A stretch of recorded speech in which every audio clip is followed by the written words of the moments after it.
पृथ्वी news, नवा ध्यास नवे पर्व. महायुतीची समन्वय बैठक पार पडली असणार. पण या महायुतीच्या बैठकीला शिवसेनेचे असतील किंवा राष्ट्रवादीचे हे तुमचे मित्रपक्ष कोणीही नेते असतील त्यांचे किंवा पदाधिकारी हे कोणीही इथं आलेले नाही. आता आजची बैठक जी होती ती रवींद्र चव्हाण साहेबांनी ती बैठक केली. त्यांचं सर्व जे महायुतीचे आमचे घटक पक्ष आहेत, शिवसेना आहे, राष्ट्रवादी आहे, इतर पण आहेत, त्यांची सगळ्यांची चर्चा ही चव्हाण साहेबांची वगैरे सगळ्यांची झालेली आहे. महायुतीच्या याच्यामध्ये आम्ही सगळेजण एकत्र आहोत. भाजप असेल, राष्ट्रवादी असेल, शिवसेना असेल किंवा अन्य आमचे घटक पक्ष असतील, आमच्यामध्ये कुठेही काहीही समन्वयामध्ये आणि उद्याच्या येणाऱ्या विधान परिषदेच्या मतदानामध्ये कुठली अडचण नाही.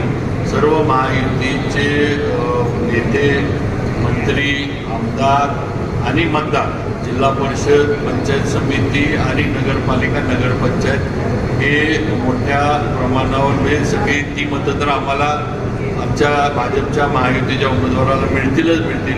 पण आम्हाला खात्री आहे की जो आमचा महायुतीचा आकडा आहे त्याच्या पुढं जाऊन आम्हाला मतं आमच्या उमेदवाराला नक्की मिळतील, त्याची आम्हाला गॅरंटी. महाराष्ट्र तुम्ही एकीकडे म्हणताय अडचण काहीच नाही आहे महायुतीमध्ये, मात्र काल शंभूराज देसाई स्वतः म्हणाले की कोणत्याही बैठकीचं निमंत्रण त्यांना मिळालेलं नाही आहे आणि त्यामुळं मी कुठल्या गाडीनं असं अशा पद्धतीचं त्यांनी उपरोधक टोला मारला आहे. काय सांगतो? नाही, असं हे नाही आहे. तर मी आपल्याला सांगितलं की शंभूराजेंचं आबा असतील, संजीवराजे असतील, त्याचबरोबर आमचे प्रदेशाध्यक्ष रवींद्र चव्हाण साहेब असतील, त्यांचे चर्चा होऊनच सगळे झाले. तर शंभूराजांशी मी स्वतः त्यांच्याशी मकरंदाबांशी माझं फोनवरनं बोलणं झालं, संजीवराजांचं माझं बोलणं झालं, इव्हन आपले ग्रामविकास मंत्री जयकुमार गोरे साहेब पण त्यांच्याशी बोलले.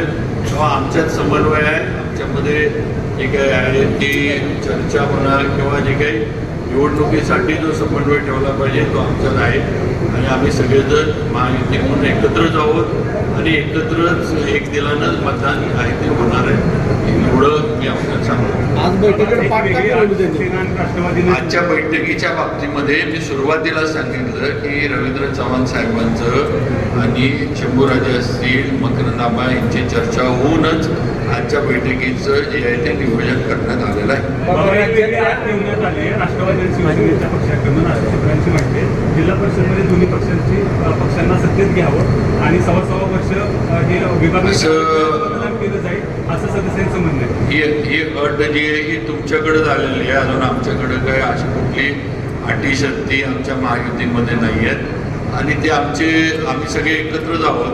त्यामुळं जरी काही असलं हे तर पुढं देवेंद्रजी फडणवीस आहेत, एकनाथ शिंदे साहेब आहेत आणि सुनेत्रा वहिनी आहेत, यांच्या माध्यमातून काही जे काही निर्णय असले तर ते पुढं या सर्वांच्या माध्यमातून होतील.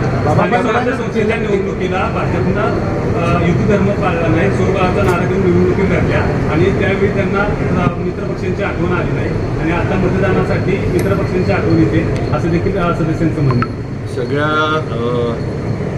राज्यामध्ये 17 निवडणुका होत 17 ठिकाणी आणि 17 ठिकाणी सगळे महायुती म्हणूनच लढतात. काही बिनविरोध झाल्या, काही ठिकाणी निवडणुकाला म्हणजे याच्यातच महायुती भक्कम आहे ती तुम्हाला दिसते. आता हे जे काही असे उगत अफवा काय तर वावड्या उठवण्याचा आणि गैरसमज पसरवण्याचे प्रकार आहेत, बाकी काय. बाबा जिल्हा परिषदेच्या वादानंतर अजून देखील मंत्री शंभूराज देसाईची नाराजी दूर झालेली नाही. त्यांचा विरोध आपण त्यांना काय नाही बघा, शेवटी महामार्ग आणि होणं गरजेचं आहे. शक्तीपीठ महामार्गाचं पण स्वतः मुख्यमंत्र्यांनी या महामार्गाबद्दल फार म्हणजे लक्ष घातलेलं आहे. कारण त्यांचं जसं समृद्धी महामार्ग त्यांचं एक काय म्हणायचं महत्त्वाकांक्षी प्रकल्प होता आहे व लोकांनी किंवा शेतकऱ्यांनी ॲक्विजिशनच्या बाबतीमध्ये त्या ॲक्विजिशनला मिळणारी रक्कम आहे ह्याच्याबद्दल काय हरकती असलं तर त्यातनं योग्य मार्ग निघत. पण विरोधक जे आहेत हे नुसतं भांडवल करतात.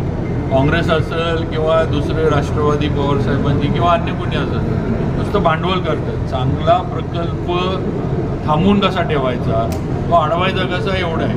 आज लोकांना जसं तुम्ही विरोधाचे बोलताय, जसे हे विरोधक हे राजकीय प्रणितून काहीतरी विरोध करतात, तसं या महामार्गाला पाठिंबा देणारे पण शेतकऱ्यांनी अनेक पत्र दिलेले आहेत.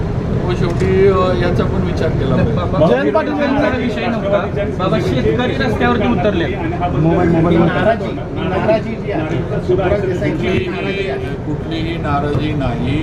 परत सांगतो, सन्मान्य शंभूराज देसाई, सन्मान्य आणि मी असीन, महाराज इथं आहेत, उदयनराजे आहेत, जयाभाऊ आहेत, आम्ही सगळेजण एकत्र आहोत आणि तुम्हाला मतदानातनं महायुतीचं उमेदवार म्हणून धैर्यशील दादांना सगळ्यांनी मतदान दिलेलं. उलट आमचं तर हे आहे की आमचं जेवढं मतदान आहे महायुतीचं त्याच्यापेक्षा जास्त मतदान आम्हाला पडणार नाही. ते फ्यूज जोडाले असतील तुम्ही, नको ते प्रश्न विचारायला लागला.